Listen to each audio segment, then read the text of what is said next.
दोस्तों, कल अलास्का में अमेरिकी राष्ट्रपति ट्रंप और रूसी राष्ट्रपति पुतिन के बीच मुलाकात हुई और हम जैसे लोग जो अर्थशास्त्र को फॉलो करते हैं, इकोनॉमी को फॉलो करते हैं, उनकी निगाहें उस मीटिंग पे थी कि क्या होता है और उसका असर हमारी इकोनॉमी पे क्या पड़ने वाला है। लेकिन ऐसा कुछ हुआ नहीं, ये मुलाकात अधर में रह गई।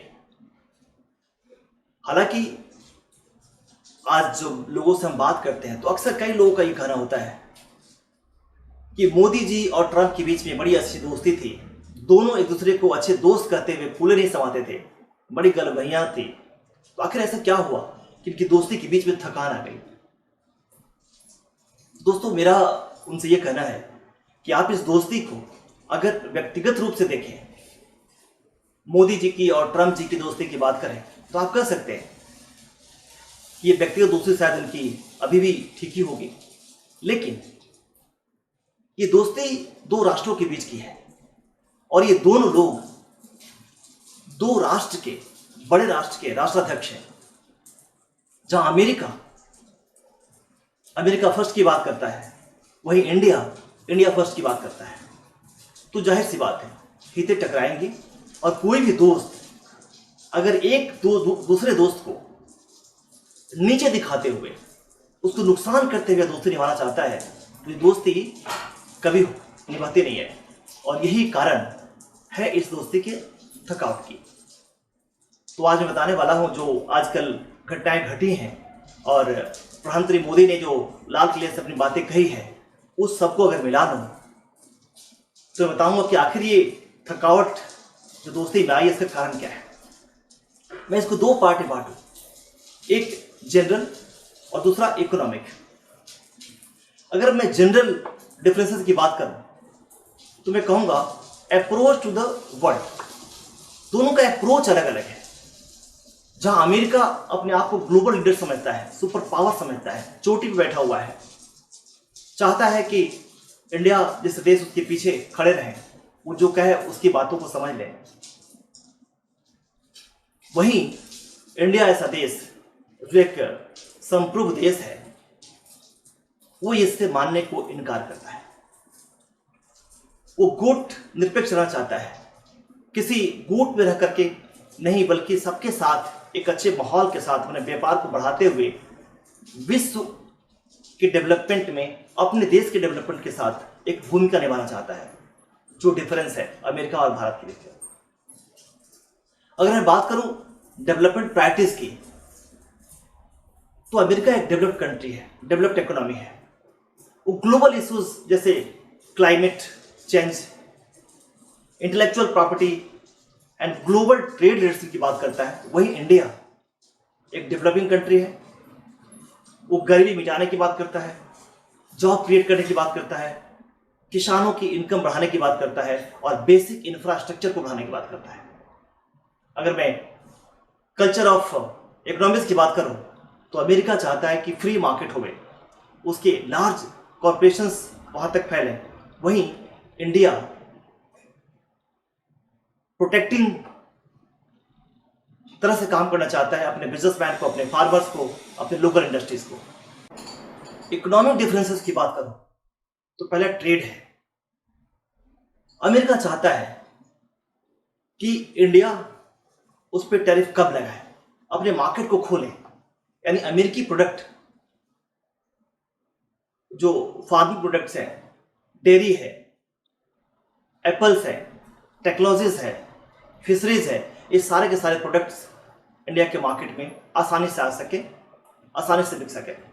जबकि इंडिया अपने किसानों की हित की बात करता है और वो चाहता है कि ऐसा करने से उसके किसानों की इनकम जो बढ़ाना चाहता है वो खत्म हो जाएगी, यहाँ किसान परेशान हो जाएंगे।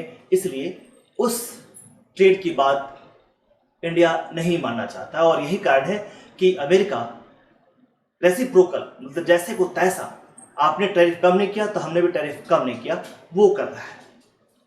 दूसरा, अगर बात करें हम टेक्नोलॉजी एंड डिजिटल इकोनॉमी की, तो यूएस कंपनीज जो जानते हैं आप, गूगल है, फेसबुक है, अमेजन है, अमेरिका चाहता है कि ये इंडिया में अच्छी तरह से प्ले कर सके, आसानी से यहाँ पे रहें और कोई दिक्कत ना आवे, जबकि इंडिया इंसिस्ट करता है उन रूल्स पे जो डेटा लोकलाइजेशन है या फिर डिजिटल टैक्सेशन है, जो अमेरिका को कहीं से पसंद नहीं आता है।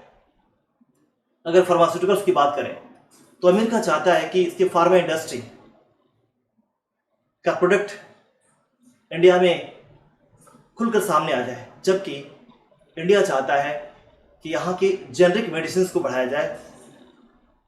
इंडिया पेटेंट को प्रॉफिट के रूप में नहीं देखना चाहता, जबकि अमेरिका इस पेटेंट को प्रॉफिट के रूप में भुनाना चाहता है।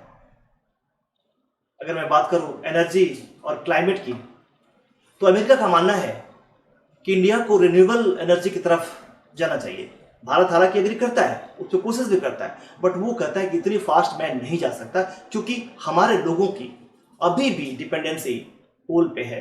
हमारे लोगों की अभी भी डिपेंडेंसी जो है वो अफोर्डेबल एनर्जी की तरफ है। और सब्सिडीज की जहां बात करें तो अमेरिका हमेशा से विरोध करता रहा है कि इंडिया अपने फार्मर्स के लिए, अपने बिजनेसमैन के लिए सब्सिडीज बहुत ज़्यादा देता है, जिससे उसका प्रोडक्ट, अमेरिका का प्रोडक्ट इंडिया में उस तरह से नहीं आ पाता है।